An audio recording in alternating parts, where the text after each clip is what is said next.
야고보서 1장 5절로 8절까지의 말씀입니다.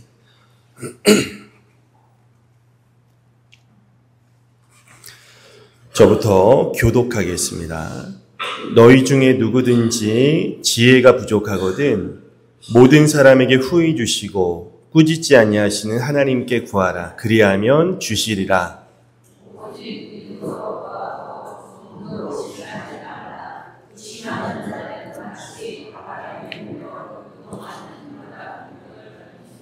이런 사람은 무엇이든지 주께 얻기를 생각하지 말라. 두 마음을 품어 모든 일에 정함이 없는 자로다. 아멘. 자, 시험을 통과하는 비결, 이런 제목으로 말씀을 전하겠습니다. 야고보는 편지를 시작하자마자 지난 시간에 시험에 관해서 이야기를 하는 것 같았지만 그 핵심은 시험을 기쁘게 여기라는 것이었습니다. 시험을 기뻐할 수 있는 이유가 무엇이었습니까? 우리 인생에 다가오는 시험들은 우리의 믿음을 위한 것이었고 그 믿음의 시련은 인내를 만들어내어서 우리로 하여금 참된 사람으로 세워주는 것을 너희가 알기 때문에 기뻐해야 된다고 말씀드렸습니다. 지금 겪고 있는 가뭄과 단수, 이런 어려움도 우리가 믿음과 인내로 대응한다면 우리를 좀 더 성숙한 사람으로 세워줄 것입니다. 광야의 백성처럼 원망과 불평을 쏟아낼지 아니면 나의 삶을 단련하는 기회로 삼을지 우리가 잘 선택해야 됩니다.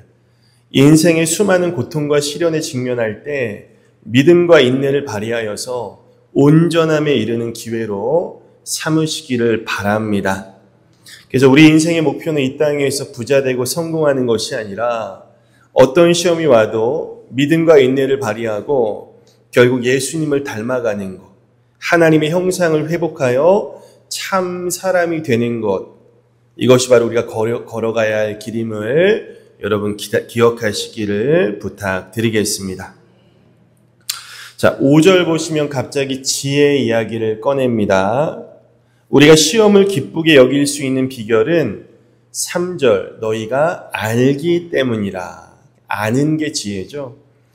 시험이 와도 나를 사랑하셔서 연단하고자 하시는 하나님의 뜻을 알기에 기뻐할 수 있는 것이죠. 다시 말하면 시험이 올 때 중요한 것은 하나님의 뜻을 아는 거예요. 아픔과 시련이 다가올 때 나를 향한 하나님의 뜻은 무엇인가? 여기에 집중하셔야 돼요.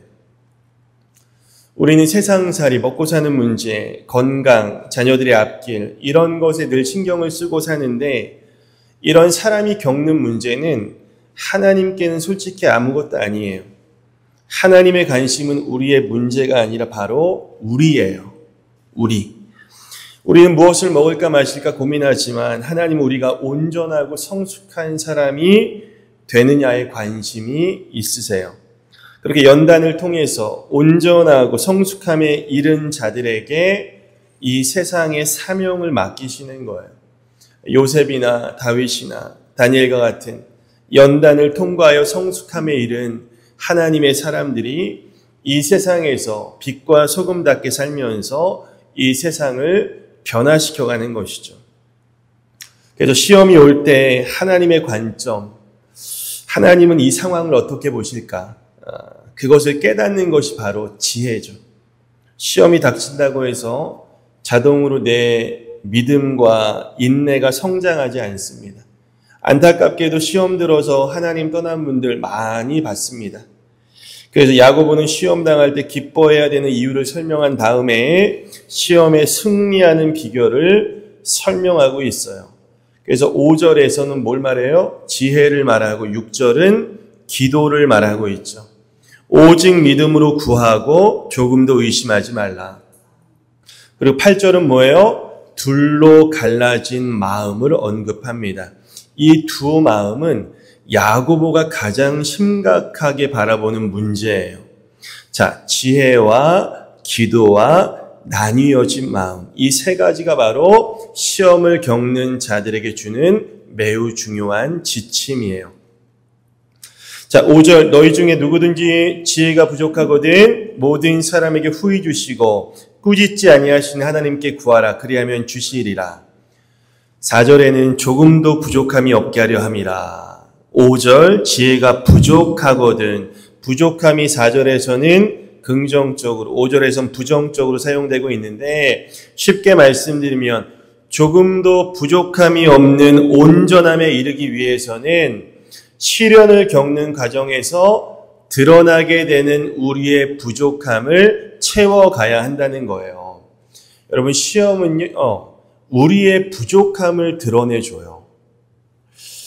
저는 사역자가 된 자체가 시험이에요.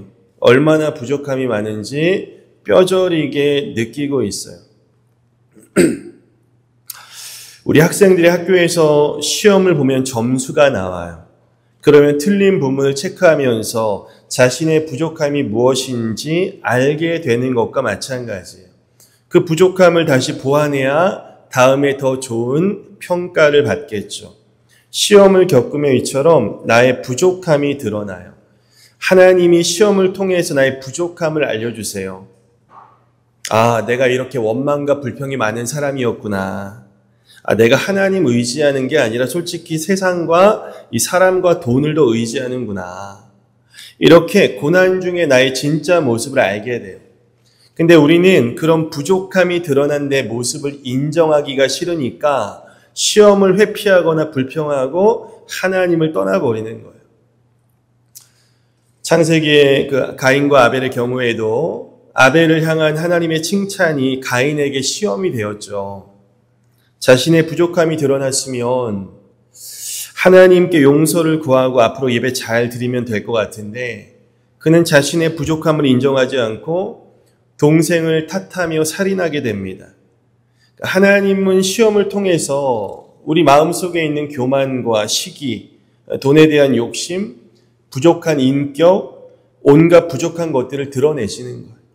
왜요? 우리를 거룩하고 온전한 사람으로 세우기 위해서 내 실체를 보여주시는 거죠.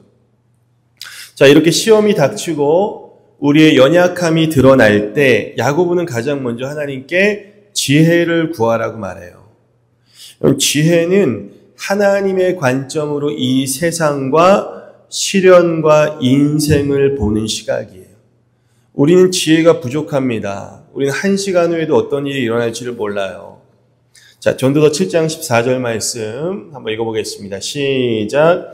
하나님은 행복도 주시고 고난도 주심으로 다음에 무슨 일이 일어날지 사람은 알 수가 없다. 그래서 시련 중에 한 치 앞도 인생을 모르기 때문에 반드시 하나님의 지혜가 필요한 거예요. 하나님은 우리가 구하면 꾸짖지 않고 줄까 말까 고민하지 않으시고 후하게 주시는 분이세요. 우리가 인생을 사는데 지혜가 얼마나 중요한지 몰라요. 솔로몬도 다른 것이 아닌 하나님께 지혜를 구하지 않습니까? 여러분 잠언 2장의 말씀을 보면 참 은혜로워서 요약해서 한번 제가 설명을 드릴게요. 말씀을 읽어보겠습니다. 제가 내 아들아 내 말을 듣고 내 명령을 소중히 여기며 지혜로운 말에 귀를 기울이고 그것을 이해하려고 노력해라. 네가 지식을 추구하고 깨달음을 얻고자 애쓰며 그것을 은이나 숨겨진 보물을 찾는 것처럼 찾고 구하면 여호와를 두려워하는 것이 무엇인지 깨닫게 됐고 하나님을 경외하는 게 지혜의 근본이잖아요. 하나님에 대한 지식도 얻게 될 것이다. 이것은 여호와께서 지혜를 주시며 지식과 깨달음도 그에게서 나오기 때문이다. 그가 정직한 자를 위해 완전한 지혜를 예비하시며 흠없이 사는 자에게 방패가 되시니 모든 일을 공정하게 하는 자를 보호하고 성도들의 길을 지키시기 위해서이다. 너의 분별력이 너를 지키고 깨달음이 너를 보호할 것이다.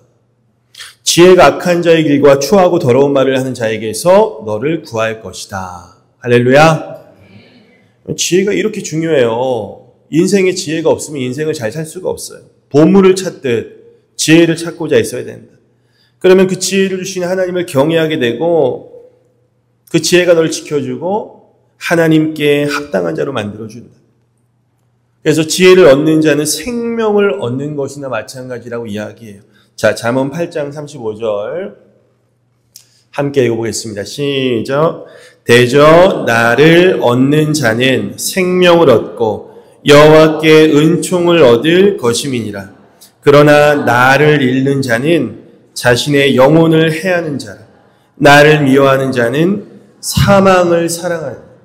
잠언에는 지혜가 의인화되어서 나오는 경우가 되게 많아요.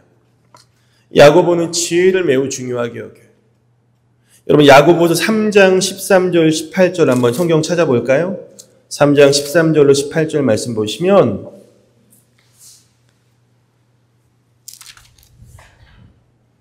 뭐라고 합니까? 너희 중에 지혜와 총명이 있는 자가 누구냐면서 밑에 쭉 보시면 위로부터 난 지혜와 땅에 있는 지혜가 있대요.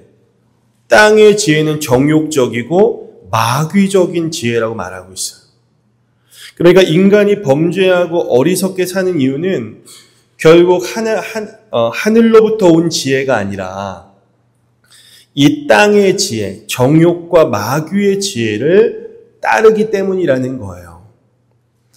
우리에게 여러분 환난이 닥치면 어떡합니까? 왜 재수없게 나한테 이런 일이. 그냥 빨리 지나가기만을 대부분의 사람이 바랄 거예요. 그러나 주님은 그때 지혜를 구하라고 말씀하십니다. 이 고난과 실패와 질병을 허락하신 하나님의 목적은 무엇일까? 그것을 발견하셔야 돼요. 이 환난이 나를 죽이려는 게 아니라 나를 변화시키고 살리기 위해서 허락하신 거라는 거죠. 우리는 시련 중에 하나님이 주시는 지혜를 통해서 기뻐할 수 있는 이유를 발견하게 되는 거예요. 시험을 통해 우리의 부족함이 드러나는데 야고보가 볼 때 가장 부족한 것은 하나님의 뜻을 아는 지혜가 가장 부족하기에 지혜를 구해야 된다는 거예요. 이 하나님의 뜻을 알면은 우리는 시험 중에도 흔들리지 않고 시험에 승리할 수 있다.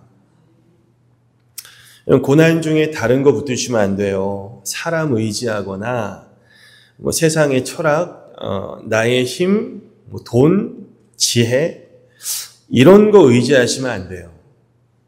시험에 실패한 거예요. 하나님만 바라보셔야 돼요. 그게 시험의 가장 중요한 목적입니다. 특히 하나님의 지혜는 말씀과 기도를 통해서 우리에게 전달되죠. 사람이 떡으로만 살 것이 아니라 하나님의 입에서 나오는 모든 말씀으로 살 것이라. 이 성경 자체가 하나님의 지혜잖아요. 그래서 고난이 오면 하나님이 나로 하여금 하나님만 바라보라고 하는 시간이구나. 하나님 말씀 묵상하고 기도하라는 시간이구나. 이렇게 생각하셔야 돼요. 이게 바로 하나님의 지혜를 얻는 길이죠. 그래서 고난의 시기는 점점 하나님의 지혜로 가득 채워지는 시간이 되는 것이죠. 그럴수록 우리는 온전함에 이르겠죠. 하나님의 사람들은 전부 다 광야를 통과하며 하나님과 관계가 깊어지고 하나님의 지혜로 충만해지고 그 지혜로 인해 성숙하여져서 위대한 인생을 살았던 사람들 아니겠습니까? 하나님은 누구든지 지혜가 부족하면 아끼지 않고 후히 주세요. 저 멍청한 놈, 멍청한 놈, 미련한 놈, 넌 안 돼 임마. 넌 고생 좀 해야 돼. 그러지 않으세요. 지혜를 구하는데 주저하지 마세요. 제가 이전에 IQ 검사를 해봤는데 99가 나왔어요. 보통은 3자리인데 왜 난 2자리일까? 자부심이 있어. 2자리 중에 내가 대한민국에서 최고구나. 99니까 2자리 중에 내가 최고구나. 육신의 아버지도 자녀에게 좋은 것을 줄 줄 아는데 하물며 하늘에 계신 너희 아버지께서 구하는 자에게 좋은 것을 주지 않겠느냐. 할렐루야. 야고보서의 가장 중요한 주제가 뭐예요? 온전함에 이르는 거예요. 그래서 3장 2절에도 보시면 보실까요? 3장 2절. 우리가 다 실수가 많은데 말에 실수가 없는 자라야 온전한 사람이다. 여기도 온전함이 강조되는데 그 온전함에 이르는 가장 중요한 길이 바로 하나님의 지혜를 얻는 거예요. 우리는 스스로 누구도 자기의 지혜로 온전함에 이를 수가 없어요. 그래서 우리에게 고난이 올 때 빨리 지나가기를 바라기보다 하나님의 지혜를 구해서 이 어려운 현실을 꿰뚫어보는 통찰력과 분별력을 갖게 되시고 우리를 온전하게 하시는 그 하나님의 놀라운 섭리와 계획을 깨닫게 되시는 여러분 되시기를 주님의 이름으로 축복합니다. 아멘. 자, 두 번째는 뭐예요? 기도예요. 기도. 시험을 통과하는 비결, 기도입니다. 사실 5절부터 8절까지의 내용 전부가 뭐예요? 기도예요. 5절에서 구하라. 6절에 오직 믿음으로 구하고 의심하지 말라. 의심하는 자는 주께 얻을 생각하지 말라. 그런 사람은 두 마음 품은 자다. 전부 이게 한마디로 기도에 관한 권면이에요. 좀 더 구체적으로 말씀드리면 바른 태도로 기도하라는 거예요. 시험의 때에 하나님의 지혜를 구해야 되는데 바른 태도로 기도해야 돼요. 하나님이 원하시는 바른 기도의 모습이 있어요. 야고보는요, 낙타 무릎이라는 별명이 있을 정도로 기도의 사람이었어요. 그는 4장 2절에도 한번 펴볼까요? 4장 2절 중간쯤에 보시면은 뭐라고 합니까? 너희가 얻지 못함은 구하지 아니하기 때문이요.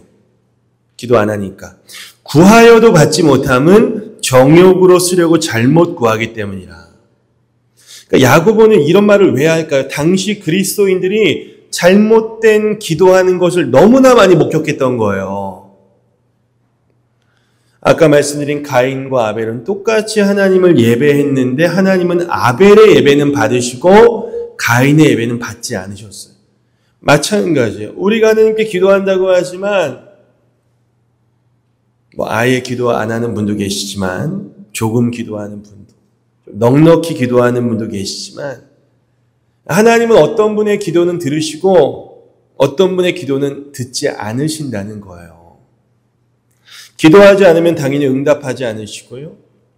또 기도해도 자기 영광과 정욕을 위한 기도는 하나님이 응답하지 않으세요. 가장 중요한 기도의 태도는 뭐예요? 6절 의심하지 말고 오직 믿음으로 구하는 거예요. 야고보는요, 믿음을 강조하고 있어요. 오직 믿음. 종교개혁의 모토잖아요. 오직 믿음. 바울 서신만 오직 믿음을 강조하는 게 아니에요. 야고보는 무려 제가 공부해 보니까 14번에 걸쳐서 믿음과 신뢰에 관해 이야기합니다. 야고보는 행함에 관한 책이 아니라 행함이 있는 믿음에 관한 책임을 기억하셔야 돼요. 자, 그런데 이 말씀을 우리가 잘못 이해하면 우리의 기도가 엇나가 버려요. 우리가 막 강한 믿음으로 믿습니다 이렇게 하면 막 뭐든지 우리가 원하는 것은 응답하신다고 생각하실 수 있는데 잘못된 생각이에요. 하나님은 우리에게 백지수표를 주고 너 열심히 믿음대로 원하는 대로 거기 쓰고 조금도 의심하지 말고 구하면 내가 줄 거야 라고 말씀하시지 않으세요. 이런 게 바로 번영 신학에서 오는 잘못된 기도예요. 하나님은 자기 백성에게 주시기로 약속한 것만을 허락하세요. 뭐든지 구한다고 주시는 게 아니에요. 자기 욕심으로 구하면 안 돼요. 그래서 5절에도 지혜가 부족한 자들에게 지혜를 주신다고 말씀하시는 거예요. 하나님이 허락하신 것은 얼마든지 구하면 응답받아요. 기도는 알라딘의 요술램프가 아니에요. 여러분, 의심은 믿음의 반대죠. 의심이 뜻이 뭐냐면 원래 스스로 논쟁하다라는 뜻이에요. 내 안에서. 그래서 의심은 내 마음이 하나가 아니라 둘로 쪼개진 마음이 분열된 거예요. 예수님이 새벽에 바다 위를 걸어오셨어요. 제자들이 유령인 줄 알고 소리쳐요. 예수님이 나다 두려워 말라. 베드로가 주님 저도 명하셔서 물 위로 갈 수 있을까요? 와라. 베드로가 물 위를 걸어서 주님께로 다가가요. 엄청난 기적이죠. 유일하게 물 위를 걸어본 사람. 바람이 불어요. 주님께서 바람까지 멈춰주진 않으세요. 베드로가 무서워요. 마음 저편에서 의심이 싹 터요. 나 빠질 것 같은데 이거. 주님이 아닌 환경을 볼수록 의심하게 되고 그 의심하는 그의 의심대로 그는 물에 빠져가는 것이죠. 마음이 갈라졌기 때문에 이런 일이 벌어져요. 믿음으로 물 위를 걸었다가 의심으로 가라앉습니다. 주님이 건져주시면서 믿음이 적은 자여 왜 의심하였느냐. 부드럽게 말씀하셨겠죠. 우리가 시련 중에 기도하다가도 당장 달라지지 않으면 참지를 못하고 의심하고 그때 사탄은 속삭여요. 더 늦기 전에 다른 방법 찾아. 하나님 없어. 너 지금 착각하고 있는 거. 네 힘으로 해결해. 사람 의지에. 기도해도 소용없다. 바로 이때가 사탄의 속삭임을 거절하고 믿음과 인내를 발휘할 시기라는 것이죠. 이런 의심 자체가 하나님이 후히 주시는 분이고 우리를 온전하게 세워가시는 분이라는 사실을 망각하게 만드는 거예요. 의심으로 인해 기도하지 않게 되고 그러면 하나님의 지혜도 얻을 수 없게 되고 인내의 열매도 맺을 수 없으니 온전함에 이를 수 없게 된다. 그래서 의심하는 자는 마치 바람에 밀려 요동하는 바닷물결 같다고 하세요. 바람에 의해 물결이 계속 막 치잖아요. 그런 것처럼 우리의 마음이 의심이라는 바람에 의해 계속 요동하게 되는 거예요. 바닷물결이 쉬지 않고 출렁이는데요. 그게 늘 그 자리거든요. 광야의 이스라엘 백성이 40년간 얼마나 많은 일을 겪었어요. 근데 40년 후에도 가나안 땅이에요. 허짓거리 한 거예요. 그냥 40년 동안. 하나님을 의심했기 때문이죠. 그들에게는 광야를 헤쳐나갈 지혜가 없었어요. 맨날 원망불평하니까 믿음이 자라지 않고 인내가 자라지 않고 하나님의 지혜를 배우지 못하고 뜻을 모르니까 온전함에 이르지를 못해요. 하나님은 그들의 육적인 욕구를 채워주셨죠. 우리 시편 106편 14절 자 함께 읽어보겠습니다. 시작. 그들이 광야에서 욕심을 크게 내며 사막에서 하나님을 시험하였도다. 그러므로 여호와께서는 그들이 요구한 것을 그들에게 주셨을지라도 그들의 영혼은 쇠약하게 하셨도다. 육체의 욕심으로 하나님을 시험한 그들에게 하나님은 육신적 욕구는 채우셨지만 영혼은 텅 빈 자들이 되게 하셨어요. 그래서 우리에게 시련이 올 때 그 시간이 빨리 지나가는 게 목적이 되어서는 안 돼요. 고난의 길이는 하나님이 결정하세요. 중요한 것은 의심하지 않고 하나님을 신뢰하는 거예요. 7절 이런 사람은 의심하는 사람은 무엇이든 주께 얻기를 생각하지 말라. 시련 중에 있는 성도들에게 편지를 쓰는 것임에도 불구하고 야고보는 단호하게 말하죠. 의심하는 사람은 아무것도 하나님께 얻을 생각하지 말아라. 그러니까 계속 인생이 어렵고 이것도 저것도 아닌 삶이 그냥 계속 이어지는 거죠. 아무런 성장도 없고. 자, 8절. 시험을 겪는 신자에게 필요한 지침 세 번째는 바로 두 마음을 품지 않는 거예요. 시험 중에 성도에게 제일 중요한 것이 뭐냐? 마음을 지키는 겁니다. 마음이 무너지면요, 다 무너지는 거예요.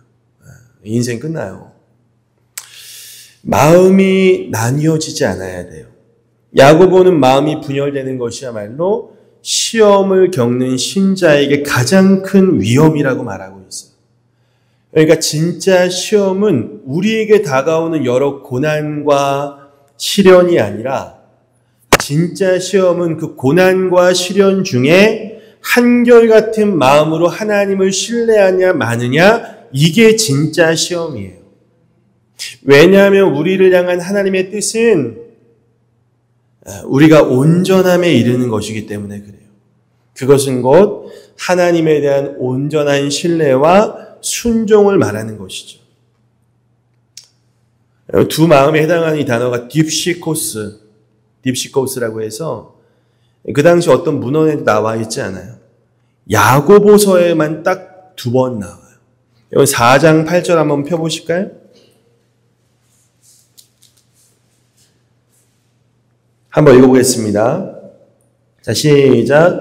하나님을 가까이 하라. 그리하면 너희를 가까이 하시리라.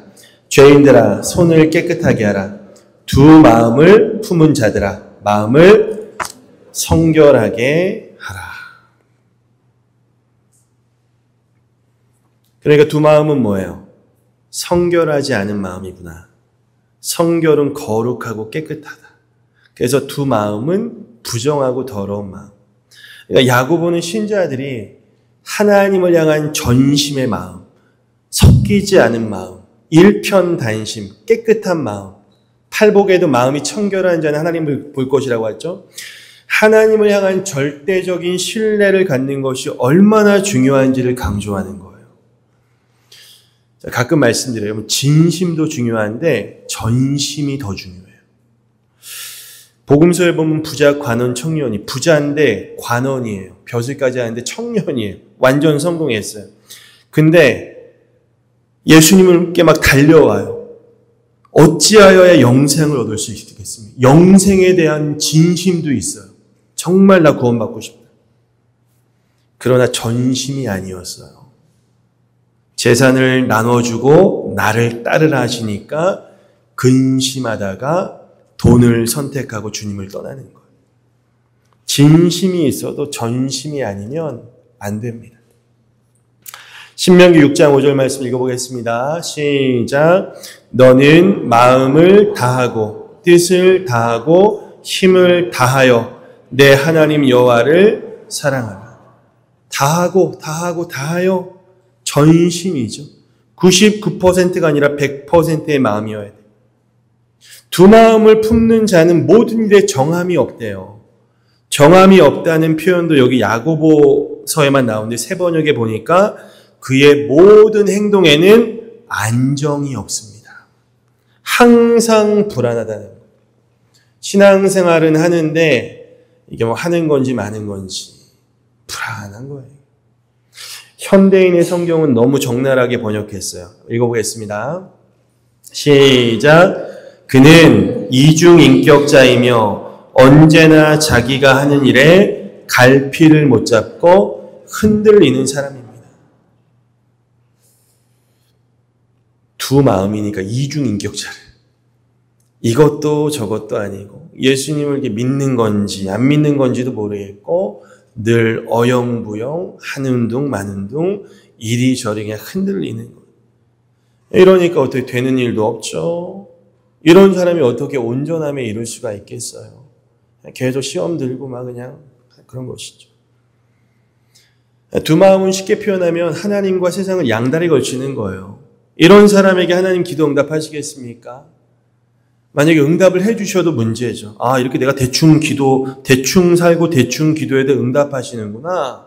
잘못된 메시지를 줄 수 있지 않을까요? 하나님은 전심으로 우리에게 후히 주시기를 원하시는데 우리는 나뉘어진 마음으로 주님께 나아가면 하나님이 얼마나 서운하시겠습니까? 내가 이미 원하는 것을 결정해 놓고 하나님 제가 원하는 대로 응답해 주세요. 이것도 나눠진 마음이에요. 기도는 하겠지만 내 뜻대로 응답해 주세요. 하나님 마음이 하나님이 아니라 다른 데 있는 것이죠. 다른 길을 보여주시면 싫은 거예요. 이거 말고요, 주님. 고집 부려서 막 기도하는 이런 게 바로 나뉜 마음입니다. 하나님이 아니라 내 욕심을 붙잡는 거예요. 그래서 우리는 나를 좀 내려놓고 전심으로 하나님께 기도해야 돼요. 말씀을 정리합니다. 시험을 통과하는 비결 무엇입니까? 시련이 올 때 하나님께 지혜를 구하십시오. 전심으로 기도하십시오. 마음을 지키십시오. 그럴 때 이 시련을 하나님의 관점에서 보는 지혜를 주실 것이고 여러분은 어느 순간 하나님과 계속 친밀해질 것이고 믿음과 인내가 성장하게 돼서 하나님의 사람으로 변화가 될 것입니다. 각자의 삶에 다들 어려움이 많으실 텐데 오늘 주신 말씀대로 순종하셔서 시련과 고난을 잘 통과하시고 온전한 하나님의 사람 되시기를 주님의 이름으로 부탁드립니다. 아멘. 기도하겠습니다.